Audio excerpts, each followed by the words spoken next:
పథకంలో భాగంగా రాష్ట్రంలో ఉన్న ప్రైవేట్ హాస్పిటల్స్కి అన్నిటికీ కూడా దాదాపుగా ఒక 1400 కోట్ల వరకు రాష్ట్ర ప్రభుత్వం బకాయి ఉన్న నేపథ్యంలో గత మిడ్ సెప్టెంబర్ నుంచి చాలా మటుకు ఆరోగ్యశ్రీ సేవలన్నిటి కూడా బంద్ చేస్తున్నామని ప్రైవేట్ హాస్పిటల్స్ చాలా సందర్భాలు చెప్పిన నేపథ్యం ఉంది. దానికి స్ట్రైక్స్ కూడా తీసుకుంటున్నామని కూడా చెప్పిన నేపథ్యం.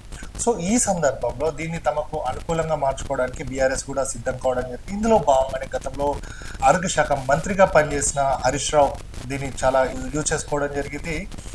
ఈ తరుణంలో అంటే ఒక పక్క ఆరోగ్యశ్రీ సేవలు ఆపివేయడం కావచ్చు, అదే దీన్ని ఇంకా ఎక్స్టెండ్ చేసే విధంగా ఈరోజు ఎల్బీ నగర్లో ఉన్న టిమ్స్ ఆసుపత్రిని సందర్శించడం జరిగింది. దీనికి సంబంధించి గతంలోనే ఆయన మంత్రిగా ఉన్నప్పుడు బీఆర్ఎస్ అధికారంలో ఉన్నప్పుడు నగరానికి 4 వైపులా కూడా TIMS hospitals, super speciality hospitals ఉండాలన్న ఉద్దేశం కొద్దీ అటు ఎర్రగడ్డ, అలాగే ఆల్వాల్లో, ఇటు కొత్తపేట 3 చోట్ల కూడా, అంటే గచ్చిబౌలిలో ఆల్రెడీ ఉంది కాబట్టి ఈ 3ని తీసుకురావడం జరిగింది. ఇందులో పీజీ సీట్లను కూడా తీసుకొస్తాము అని చెప్పేసి చెప్పిన నేపథ్యం ఉంది. సో ఇందులో భాగంగానే ఆరోగ్యశ్రీ సేవలు బంద్ అయిన నేపథ్యంలో టిమ్స్ హాస్పిటల్ సందర్శించడం జరిగింది.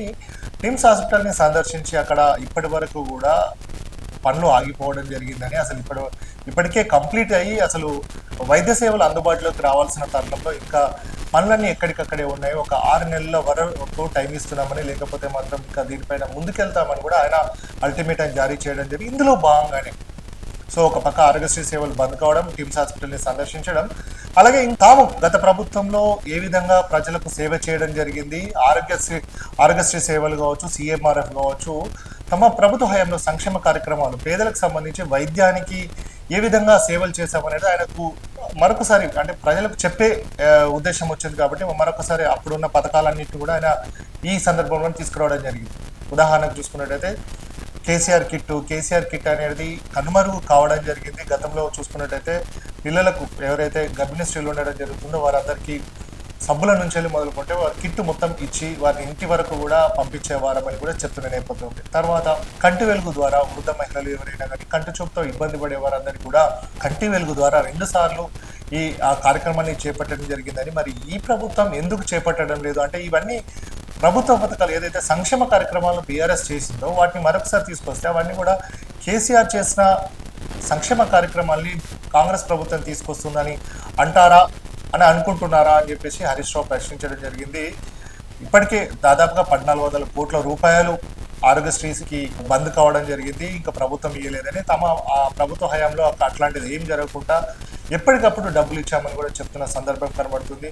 ప్రతిదీ కూడా గత ప్రభుత్వ హయాంలో తాము అధికారంలో ఉన్నప్పుడు ఏ విధమైన కార్యక్రమాలు ప్రజలకు చేసి వచ్చామనేది ఆయన కూలంకషంగా వివరించి చెప్పడం జరిగింది. అంటే ఇప్పుడు ఉన్న పరిస్థితిలో అధికారంలో ఉన్న పార్టీ కావచ్చు, వారు చెప్పేటి అన్ని వింటుంటారు. సో ఆరోగ్యశ్రీ సేవలు బంద్ అయిన నేపథ్యంలో తమ మాట కూడా, అంటే తమ ప్రభుత్వంలో ఏ సంక్షేమ కార్యక్రమాలు తీసుకొచ్చాము, ఈ ప్రభుత్వం అసమర్థత ఏ విధంగా ఉంది, వీరు ఏం చేయలేకపోతున్నారో తామన్నీ కూడా ముందే చేయడం జరిగిందని, అలాగే ఇప్పుడున్న సిచ్యువేషన్లో ప్రభుత్వం అప్పులపాలైందని చెప్తున్న నేపథ్యం. సో అప్పుడు అధికారులు అదే ఉన్నారు, ఇప్పుడు కూడా అదే అధికారులు ఉన్నారు, కానీ అప్పులు ఎందుకు అయ్యాయి, ఎందుకు దాన్ని అడ్జస్ట్ చేయలేకపోతున్నారని కూడా చెప్తున్న నేపథ్యం కనబడుతుంది. సో టిమ్స్ హాస్పిటల్ సందర్శించిన నేపథ్యంలో తమ సంక్షేమ కార్యక్రమాలు ప్రజలకు ఏ విధంగా చేశామనేది కూడా హరీష్ రావు పూర్తి వివరాలను అందించడం జరిగింది. అలాగే కాంగ్రెస్ పార్టీ వైఫల్యాలను కూడా ఆయన వివరించడం జరిగింది. సో మొత్తంగా 6 నెలల్లో టిమ్స్ హాస్పిటల్ని పూర్తి స్థాయిలో ప్రారంభించే విధంగా చర్యలు తీసుకోవాలని కూడా ఆయన చెప్తున్న నేపథ్యం కనబడుతుంది.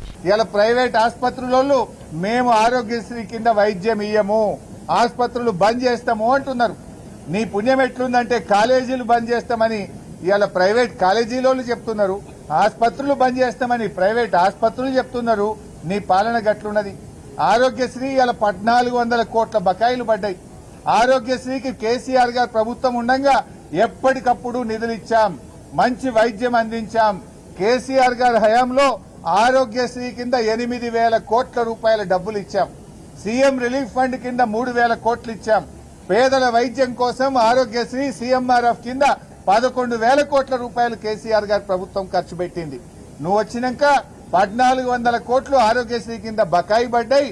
ఇవాళ పేదలకు ప్రైవేట్ ఆసుపత్రుల్లో ఆరోగ్యశ్రీ సేవలు నిలిచిపోయినాయి. సిగ్గుపడాలి నువ్వు.